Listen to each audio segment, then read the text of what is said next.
Is it a must to show your face when you're trying to build an online business? This is one of the most interesting questions that I sometimes get from my clients. So I've been in this online space for more than 14 years and I've come across all types of clients. If you are someone who's trying to sell online, especially if it's a business that is built around your expertise, maybe you're a coach, you're a consultant, or you're just an expert in something.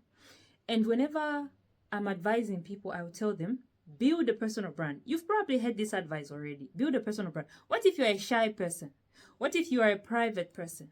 I'm going to tell you, the answer is not yes and it's not no. It's neither yes or no, okay? You can show your face or you can decide not to show your face. Now, if you show your face, there are a lot of advantages to showing your face. You can bond faster with your brand. You can stand out. You can easily stand out from your competitors because nobody can ever copy you. When you build a personal brand, nobody can copy you because there's only one you, right? Now, what if you like your privacy and you don't want to show up? Can you still build a big audience? Can you still sell online? The answer is yes. I used to run a social media agency. Before that, I was freelancing.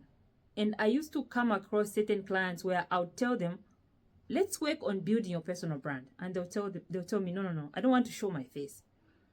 So those people are people who've built a successful business. So I know you can still build a good online presence without showing your face, because some people are very private.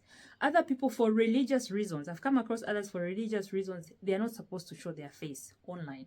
Others is because they're just shy. Others because they just love their privacy. So now what do you do if you don't want to show your face? What are your options? The option is get somebody else to show their face. Okay? You can hire someone else to be the face of the brand. That's one option.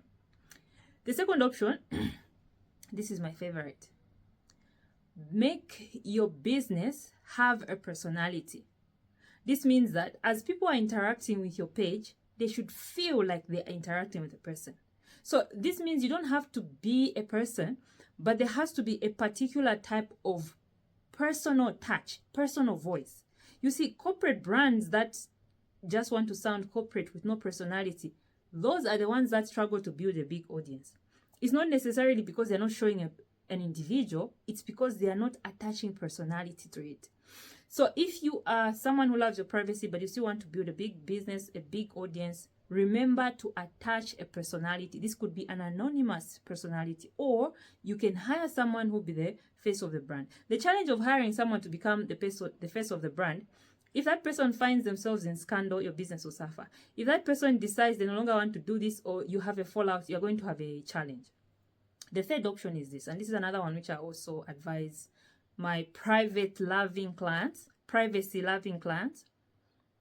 Have your internal team show you the dynamics around your internal team. This way, you're not having one person representing your brand. You have multiple people. So today, you're showing the marketing manager. The next day, you're showing the salesperson.